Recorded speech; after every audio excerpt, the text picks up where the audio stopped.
Hello everyone, I'm Samuel and this is Just Gaming for Fun. And in the last video, I went over the top 30 Xbox One games on GamePass to play if you're new to the Xbox brand. For today's video, we will be going over the top 20 Xbox One games to play on GamePass. Before we start, here's a quick recap in case you forgot what the top 30 was.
Okay, with all of that out of the way, let's continue my list and jump to number 20. Number 20, Battletoads.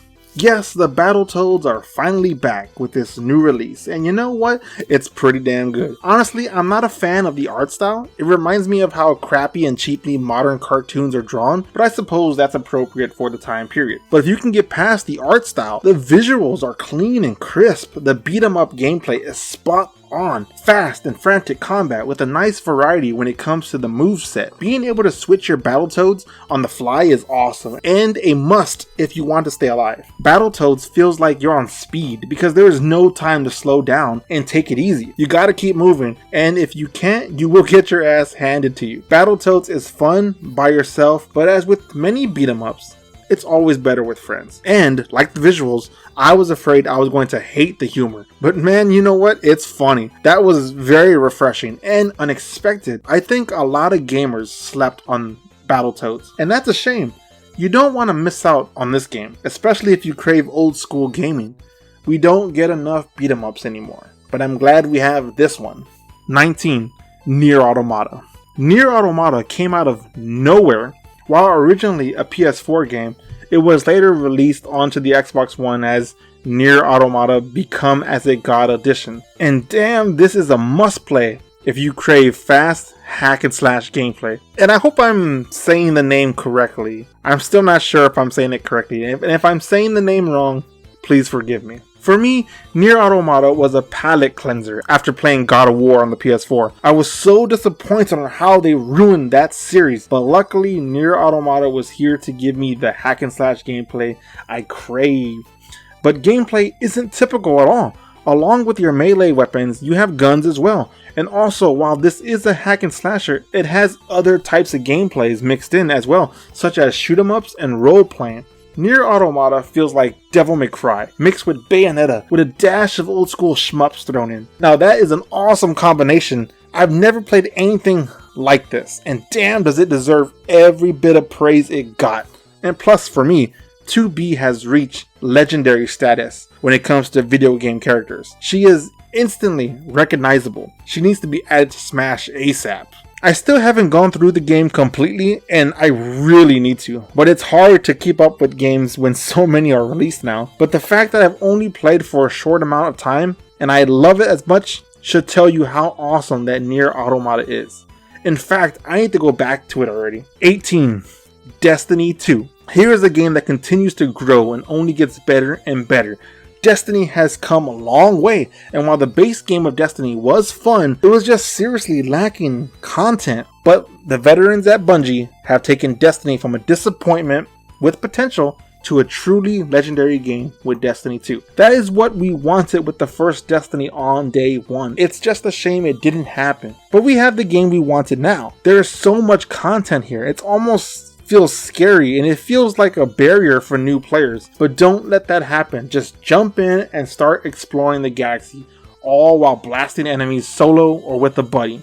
Seriously, there is a lot to do in Destiny 2. So much that I couldn't possibly do it justice. Just take my word, forget what you felt about Destiny 1. Start a clean slate with Destiny 2 and experience the greatness we all expected from Destiny from the start. And don't forget to download all the expansions as well, which are also on GamePass. Bungie and Destiny are back where it belongs, on Xbox. Number 17, Gears Tactics. Now technically, Gears Tactics didn't become available on Xbox One until the Series X and S release, but it was released on PC before the next gen consoles released. So I'm adding it to my list anyways.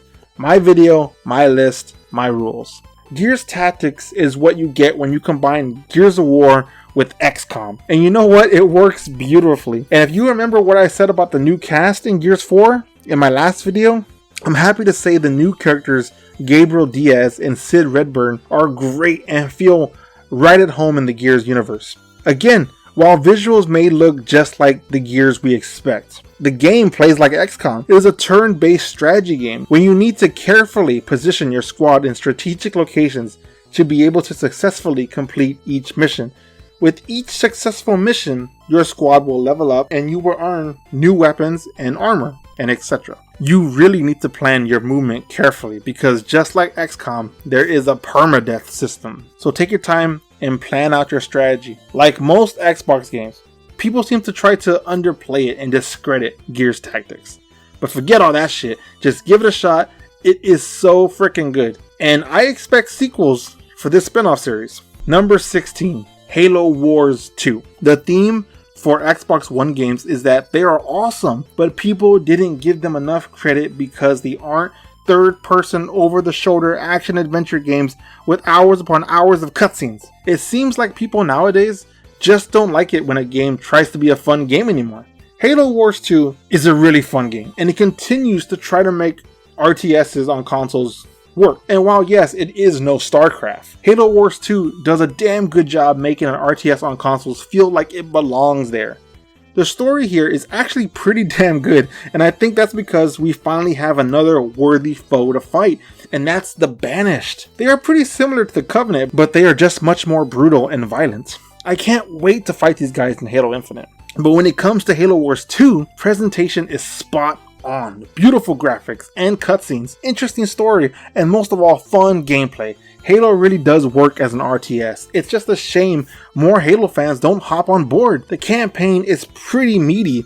It can last at least 8 hours on normal difficulty, even longer on harder modes. Of course, that also depends on your skill level as well. If you have never played an RTS, this might be a hard one to jump onto, but the Halo universe is worth you at least giving it a shot. I, for one, really like Halo Wars 2, and I need to play more of it because again, I just get sidetracked with so many games, but it is really good. Number 15, Forza Motorsport 7. You really need to try out Forza Motorsport 7. I know a lot of people don't like racing games, let alone simulation racing games, but trust me, this isn't a snooze fest like Gran Turismo. For years, I avoided Forza Motorsport because I heard it was similar to Gran Turismo, but man, that is not the case. It feels so much better. While yes, it is slower compared to Forza Horizon, it doesn't feel as slow as Gran Turismo. Going through all these tracks is extremely enjoyable. I like to put on my headphones and listen to some music on my phone and just race for hours. If you think you won't be good at this kind of game, don't worry, Forza's got your back. There are plenty of assists to help ease you into the game. And once you start to get better, you can start to remove these and even raise the difficulty to start giving yourself a real challenge. Plus, I love the rewind feature. Is it cheating? Maybe, but I like correcting my mistakes on the fly. Also, ever since Forza added drivatars, the series has reached a whole new level. If people on your friends list play the game, you will be able to race against their drivatar, and they will actually emulate how they drive while they play. It's seriously awesome. It's almost like you're playing with your friends all the time. Forza Motorsport 7 is a beautiful game, and it plays very well, and there is just a lot of content here if you're a hardcore racing fan. And even if you're not, that doesn't matter. This is still a great game to play. At least give it a shot. Thanks to GamePass, I now love the Forza series. Number 14. Ori and the Blind Forest. Everyone needs to play Ori and the Blind Forest. There aren't many 2D games that are this beautiful. It's crazy. While most Metroidvania games have a story I couldn't care less about, the opening of Ori hits hard right from the start. Ori truly is the ultimate package. Beautiful visuals, beautiful soundtrack, great level design, and fun gameplay. What more could you ask for? I, for one, am actually tired of every indie game being either a roguelike or a Metroidvania, but Ori gets it right for its genre. It's so unique. The longer you play, the more you just upgrade Ori and the better the game gets. Traversing around this world is easy and fun. There were moments where I got stuck for a bit, but that's to be expected for this genre. This is a classic right here, and you should play it if you haven't yet.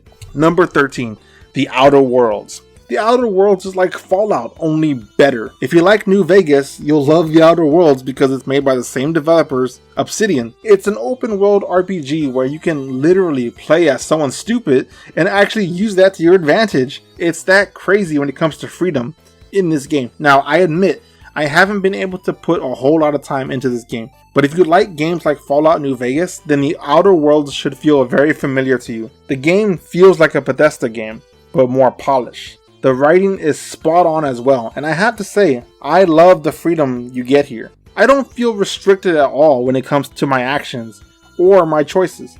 Seriously, I do need to put more time into this game, but from what I have played, it was fun. But if you're craving something close to New Vegas, then you should pick this up ASAP, because The Outer Worlds has a lot to offer. Number 12, Rise, Son of Rome. I am a big supporter of this game. I even have a review up for Rise that you should check out. Rise, Son of Rome may be on the short side and feels limited in some aspects, but damn is it a fun ride while it lasts. For being a launch title, you would not expect the game to look this gorgeous, but that's what I expect from Crytek. In Rise, Son of Rome, you play as a Roman soldier, and he is on a revenge quest to kill the people who are responsible for killing his family. Simple premise, but well executed. The combat, while lacking in parts, is an absolute joy, and I never got tired of chopping off people's heads and arms. The combat is smooth and is extremely cinematic. For me, this is one of the biggest surprises and hidden gems in the Xbox's library. You need to play it sooner rather than later. Again, if you want to hear what I think about Rise in depth, check out my review. Number 11, Gears of War Ultimate. How could I not mention Gears of War Ultimate? This is the HD remaster of the first game on the 360. When I first played Gears of War back in the day, one of the most beautiful games of all time. Looking at it now, not so much. But Gears of War Ultimate brings the visuals back up to how I remember it looking. Replaying through this remaster is an absolute blast. And if you never played the PC version, or just never played it at all, you are in for a real treat, because the exclusive chapter from the PC is included along with the Brumok boss fight that was never available on the 360. Nothing was changed from the gameplay, which I'm thankful for, but the visuals have received a huge upgrade. if you never played any of the Gears of War games, they are all on Game Pass. But I would recommend you start with Gears of War Ultimate because it's an Xbox classic and staple. And honestly, even though Gears of War 1, the original, is on Game Pass, I would probably say don't play that one, just play the Ultimate version of it. Okay, so that is all for today's video. That's number 20 through 11. In the next video, I will be showing you number 10 through 1.